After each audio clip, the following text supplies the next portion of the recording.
Fellow Toastmasters, honoured guests, I'd like to introduce you to my friend Charlie the monkey.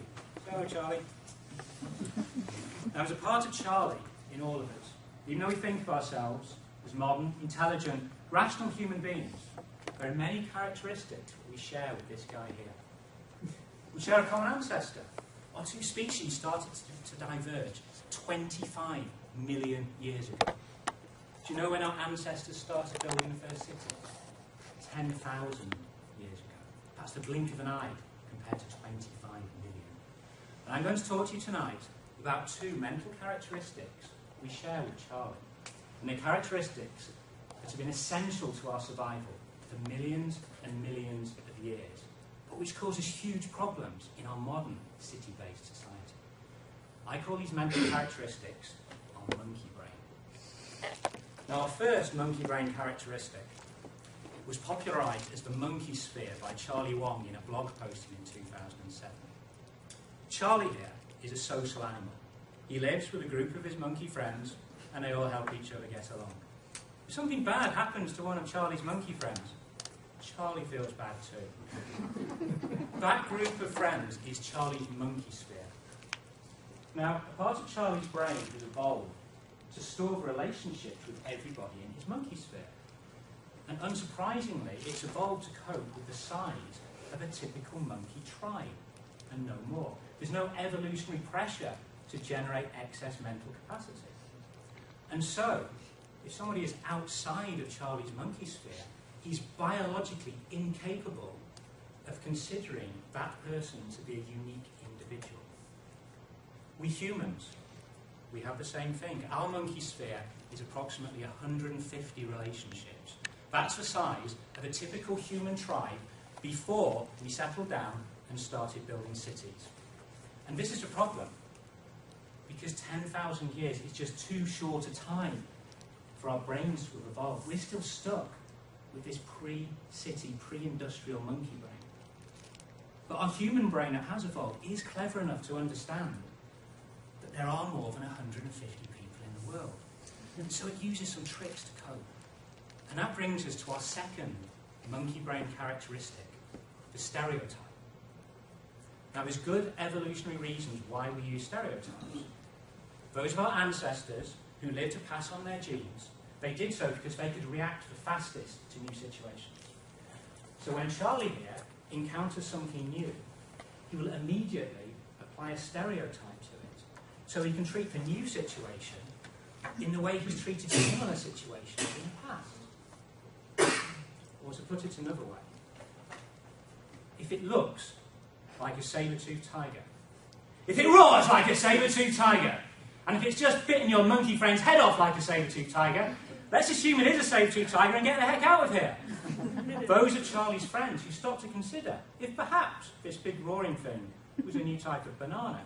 They all became cat food in the last ice age. So how does this apply to us? Let me give you an example. You've probably realised by now, from my accent, that I'm British. Just a guess.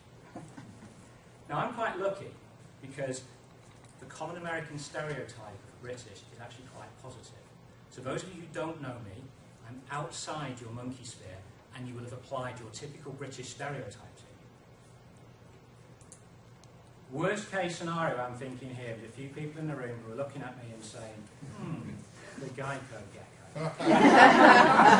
You know, saving money on your car insurance. But how different might you have considered me if I was a Muslim? First time many Westerners heard about Muslims was with Al-Qaeda and other Islamic terrorists. So when Charlie here hears the word Muslim, he immediately thinks of the Taliban or some loony trying to blow up a plane. He can't help it because those are the stereotypes he's been fed by his monkey TV. And those people that Charlie's stereotyping, they're stereotyping Charlie right back. What do you think the common stereotypes of Americans are in the hinterlands of Pakistan and Afghanistan? So stereotypes can be good, they can be bad. But the problem with all of them is it's applying a simplistic, cookie-cutter definition to a large, diverse group of people. I'm sure you've realised by now why this is a bad thing in modern society. It's because it leads to unsavoury behaviours like sexism, racism, xenophobia, homophobia, religious intolerance, war. So what can we do about it? Well, it's hard. We've relied on our monkey brain to survive for millions and millions of years. We can't just switch it off. But our human brain can learn to understand when our monkey brain is taking over. More importantly, we can understand when somebody is deliberately trying to exploit our monkey brain. And so each of us, we have a choice. We can use our monkey brain as an excuse for our bad behaviour to our fellow human beings. Or we can treat it as a challenge to become better people. Fellow human beings, we can overcome our natural instincts. We can change the world by changing the way we think. We can change how other people think by changing how we think of them. Every person who's outside your monkey sphere who you applied a stereotype to. They're complex individuals with good and bad aspects to their personality, just like you. Even somebody who you have a really negative stereotype for, let's say that telesales guy who calls you when you're sitting down for dinner, he still loves his mother. He kisses his children goodnight. He feels miserable when he catches a cold. He's inspired by a beautiful sunset. Imagine how the world could be if everybody used their human brains to overcome their deep-rooted monkey instincts.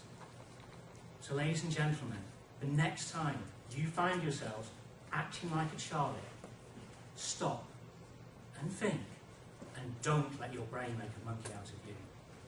Thank you.